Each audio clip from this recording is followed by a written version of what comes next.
The Joe Rogan Experience. What was it like being with your dad while he was filming Apocalypse Now? It was a lot of that in the book. How old were you? I went there as a 10-year-old. Whoa. Yeah, I had my 11th birthday there. Spent a combined total of 8 or 9 months there, and that was going back and forth. It wasn't just another country; it was another planet. We'd seen different parts of the world traveling with him. Mexico, Italy, Switzerland, Germany, places like that. But then you get to the Philippines, and it was just you just got a sense that wow, this is all going on at the same time that we've been in Malibu, like Right. kind of Yeah. having fun and just doing cool shit, so you visit a place like that and you get in the middle of it and engage in this entirely just a new, such a surreal reality, and then, oh, wait a minute, they're here to make a movie, and it's about a film that it's a film about a war that barely ended like a year ago, right? Yeah. 14 months ago, when it's Yeah. Saigon Fall, it was 75, right? I think so. Yeah, and it was like right at the tail end of it. And so, yeah, it was, we were able to do enough stuff like recreationally.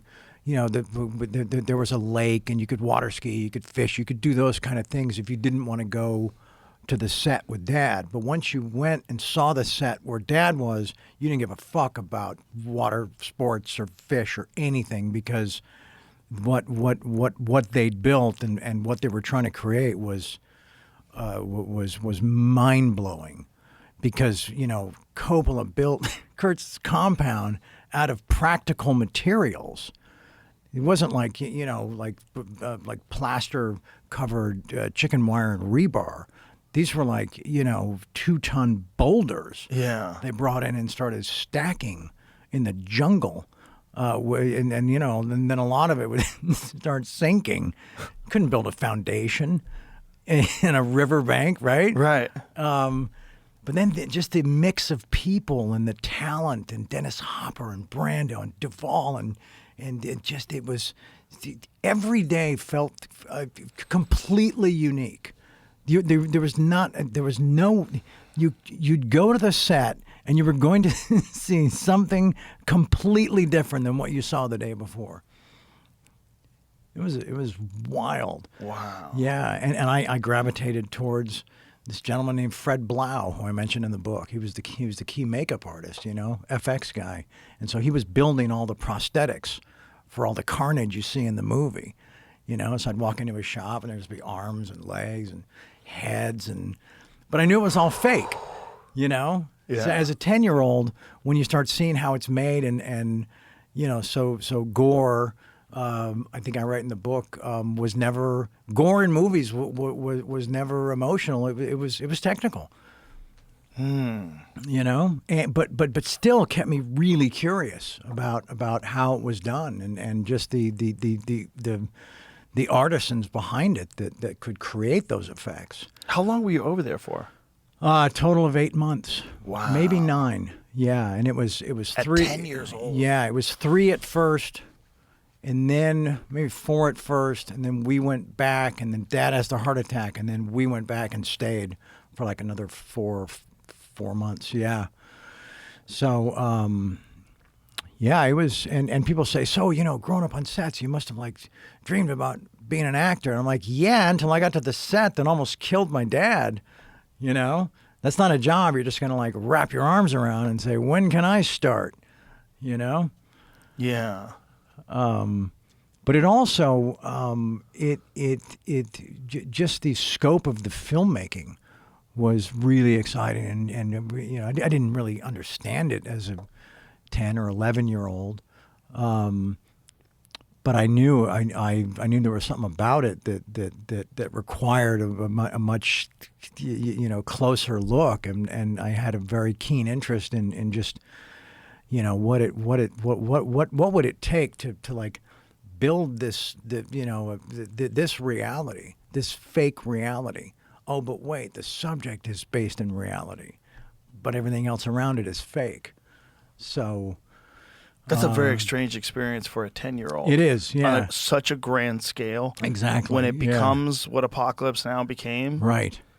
Because it was like a culturally defining moment. Yeah. I mean, it's a movie that it kind of eclipses all other war movies. It does.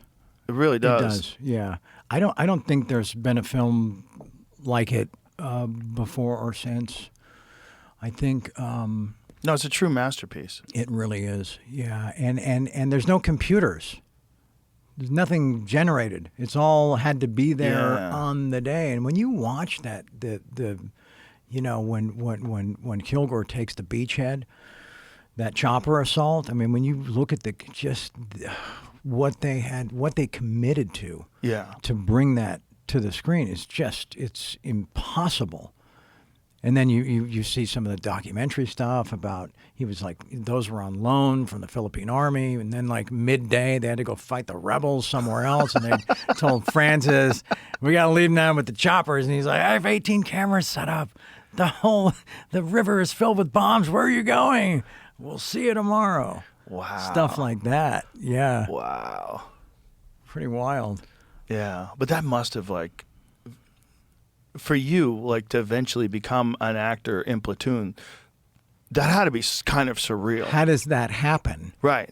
How does that happen? How does that happen 11 years later? Yeah. Yeah. Right? Or 10. Yeah. Yeah, because I did Platoon at 20. Right. Yeah. So how do I go back to the same country 10 years later? 10 years later with the same subject, right? Right. Narrate the fucking thing, and then it's elevated to be on par with the one. Yeah. It's one of the only films that gets mentioned in the same breath as Apocalypse Now when it comes to war films. Yeah. Yeah, I'm a much bigger fan of Apocalypse than Platoon, and that is primarily about just the scope and the complication and just what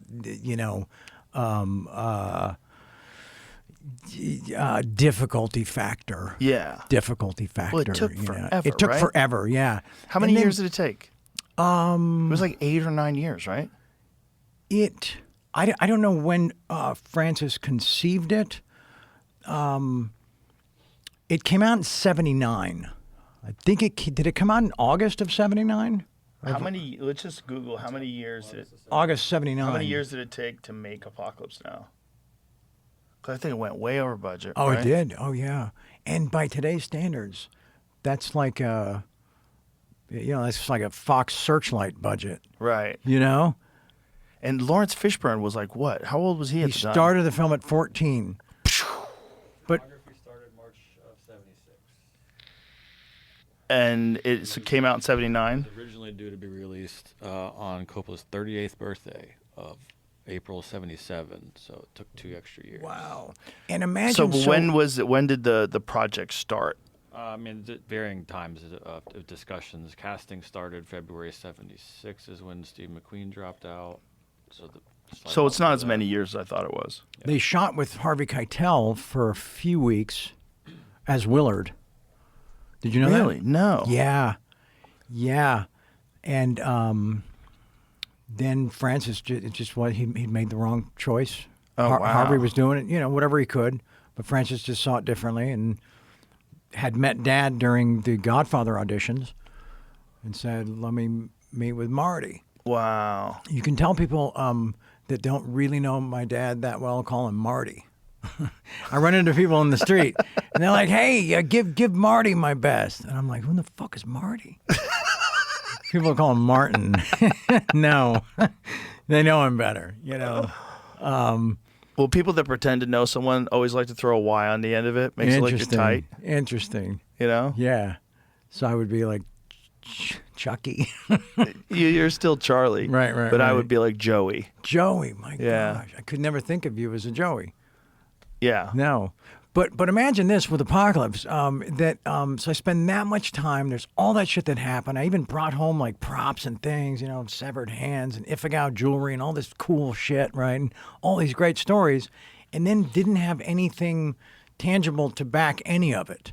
I mean, Mom took a lot of photos, but like nobody could go to the theater and then see, oh yeah, Charlie talked about that. Oh yeah, he was there that day. Right. Everybody had to wait. And when you're that age, waiting 2 or 3 years, like waiting a decade, right? Mm-hmm. So that was kind of a trip. But when I saw it at the Cinerama Dome in 70 millimeter, and it's like, man, when those choppers, when you hear them, when you hear just they're all around you. A film will never open like that again, and have that kind of an impact. Did you see it at the Dome when you first saw it? No. I don't remember where I first saw it. I first saw it, I think, on a regular TV at home. Oh, shit. Okay. Because I was too little to watch it in 79. Is that what it was? Maybe I saw it when it came out on HBO or something like that for the first time. But when I really got into it was when I got a home theater and I got surround sound and I got Apocalypse redo, the Apocalypse Now redo, the newly mastered one. Got it. Okay. It's fucking sensational. So you finally had that experience. Yeah. Oh my God, it was so good. I was like, this movie is wild. It's so well done, and it's just so epic. Like for you to have been there live while they were putting that together, and then to see it all pieced together. That had to be an insane experience. Well, and a lot of it was a surprise seeing it on the screen. Because like I talk about in the book, not so much in the doc, it was hard to get close to the action on Apocalypse. Because of the way the sets were constructed, because of the way, Francis had everything lit. It was super claustrophobic, like in, Kurtz's Temple and Compound and places like that. And it was also fucking dangerous to be on that set. Right. You know what I'm saying? Snakes and shit and just like a lot of weird people, and so, Francis was just like, come one, come all, Wow. But yeah, so then it's like I wasn't there for any of the chopper assault. I could see Hopper at a distance in that outfit with those cameras walking with Dad. I couldn't hear what he was saying. So to then see that scene where, Dad first steps off the boat at the compound and Hopper has that incredible monologue. Yeah. You got the cigarettes. That's what I've been dreaming about. And it's just like, so to have that kind of, that to have been there that long and still be a completely fresh cinematic experience was a trip.